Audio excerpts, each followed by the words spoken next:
Hindi mo kailangang makipaghabulan sa iba dahil hindi naman karera ang buhay.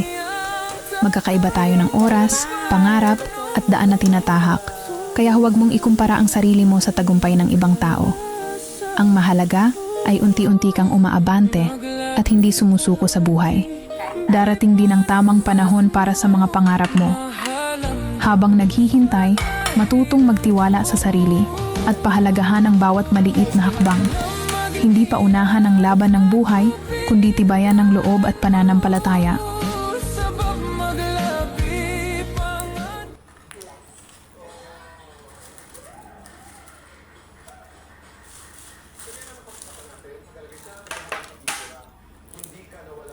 Lutong, ba?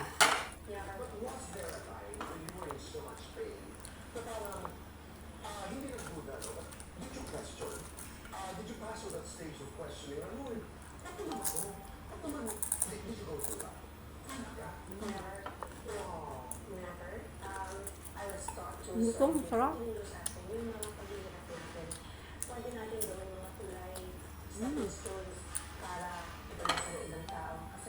Yung mga pinakamahalagang maalay natin sa Panginoon, yung sacrifice is the most beautiful gift we can offer to God for other people. Yung may sakit ako, Sarap. chemo ko, tinatanong ko, ay, ano yung mga intentions? Kanya, sabi na kasi nakaupo lang naman ako sa chemo, di ba ako nag-rosaryo, di offer ko na lang sa intention. And some of the intentions, it wasn't just for me, for them. For me also, sa ibang intentions, kasi yung anak ko, Miss June, pakidasal kasi may 2 years old na brain tumor. So sitting there, I'm like, okay Lord, I would, diba? Parang, so, pagka ganun na naiaalin mo, nakita mo yung sakit at yung hirap mo ng iba, maski yung sakit mo, hindi lang nawawala, at saka yung parang yung pag-aalala na nagiging, it teaches you to be positive. Sarap.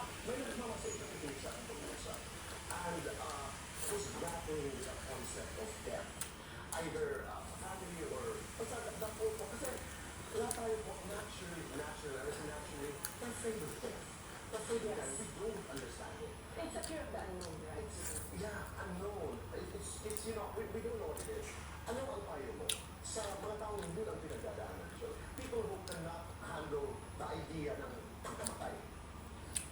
Siguro isipin na lang kung sino nasa kabilang buhay kasi kung sino naghahantay sa